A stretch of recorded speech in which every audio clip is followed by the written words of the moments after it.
এটা একটা সম্পূর্ণ ফলস একটা অডিও ক্লিপ। এরকম কোনো কথোপকথন আদৌ হয়নি। কারোর যদি ভয়েস স্যাম্পল থাকে সেটাকে কিন্তু আর্টিফিশিয়াল ইন্টেলিজেন্স, যেটা এআই বলে, তার টেকনোলজির মাধ্যমে আমি কিন্তু যে কোনো কথা কিন্তু বসাবো। অডিওটার টেকনিক্যালিটির বিষয়ে আমি যাব না, কিন্তু এই কথাগুলো আমার সাথে ওনার হয়েছে এবং উনি বলেছেন। এখন উনি কেন বলেছেন সেটা উনিই বলতে পারবেন, এখন কেন বলছেন না সেটা উনি বলতে পারবেন। উনি যেহেতু কেস করেছেন, আমাকে যদি সেখানে জবাবদিহি করতে হয় কোথাও, আমি পরিষ্কার সেটা বলবো যে এই কথাগুলোই ওনার সাথে আমার হয়েছে। গলাটা এআই, গলাটা কৃত্রিম, সেটা আগে দেখুন। এখন বিজেপি মরিয়া হয়ে উঠেছে, বিজেপি কি যারা করতে চায় বলতে চায়, বিশেষ ফল হবে না। সব ব্যাপার নিয়ে আমি কোনো মন্তব্য করব না। যাদবপুরের উপাচার্য যা বলে দিয়েছেন সেটাই চূড়ান্ত। যাদবপুর বিশ্ববিদ্যালয়ে অস্থায়ী রেজিস্ট্রার হিসেবে নিয়োগ করা হয়েছে তৃণমূলের শিক্ষক নেতা সেলিম বক্স মণ্ডলকে, জানিয়ে বিতর্ক চলছিলই। এই প্রেক্ষাপটে একটা অডিও ক্লিপ সামনে এনে বিস্ফোরক অভিযোগ তুললেন বিজেপি নেতা শঙ্কুদেব পণ্ডা। কিন্তু এটা পুরো ক্লিয়ার প্ল্যান হয়েছে যে ওই সেলিমকে ঢুকিয়ে এখান থেকে টাকা তুলবে, ওনাকে যে রিক্রুটমেন্ট করে এখান থেকে টাকা তুলবে। বলছেন বক্তব্য নাকি কেন করতে হবে? তোমার তো অফিসার রেজিস্টার অফিসার হ্যাঁ সেলিম আসলে ওনাকে সাংঘাতিকভাবে বুঝিয়েছে হ্যাঁ, তোমার সাথে ফোন করে বলেছে। হ্যাঁ, ডাইরেক্ট ফোনে হোয়াটসঅ্যাপ করে। হ্যাঁ, কি বলে ফোন করে কি বলে যে ওকে করতে আর একটা ঠিক একজন রেজিস্ট্রার যাদবপুরের মতো জায়গায় তাকে রিক্রুট করা হচ্ছে উইথ দিস ইন্টেনশন যাতে তিনি টাকা তুলে দিতে পারেন। এই সেলিম বাবু কে? ইনি তো সরাসরি হচ্ছে তৃণমূলের নেতা। মনোজিৎ বাবু কে? তৃণমূলের নেতা।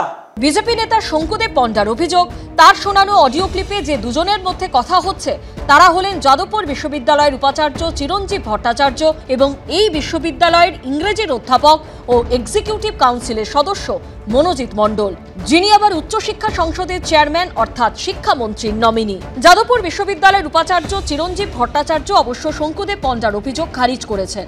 তার দাবি, বিশ্ববিদ্যালয়ের ভাবমূর্তি নষ্ট করতে এআই দিয়ে এই অডিও ক্লিপ বানানো হয়েছে। এটা একটা সম্পূর্ণ ফলস একটা অডিও ক্লিপ।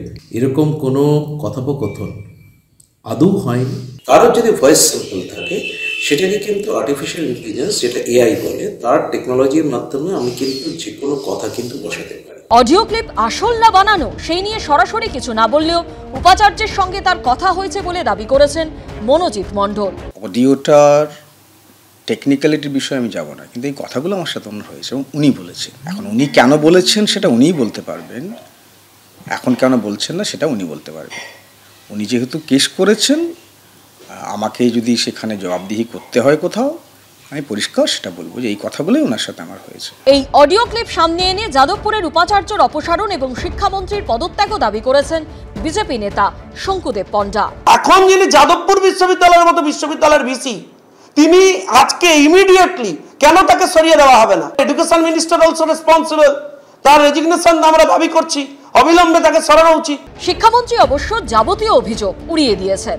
গলাটা এআই, গলাটা কৃত্রিম, সেটা আগে দেখুন। এখন বিজেপি মরিয়া হয়ে উঠেছে, বিজেপি কি যারা করতে চায় বলতে চায়, বিশেষ ফল হবে না। সব ব্যাপার নিয়ে আমি কোনো মন্তব্য করব না। যাদবপুরের উপাচার্য যা বলে দিয়েছেন সেটাই চূড়ান্ত। শিক্ষাক্ষেত্রে নিয়োগ দুর্নীতি নিয়ে তোলপাড় এখনো চলছে।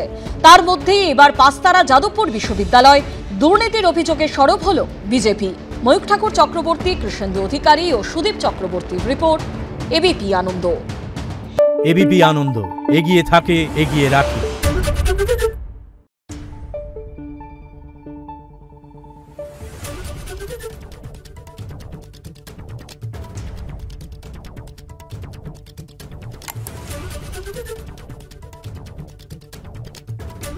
Thank you.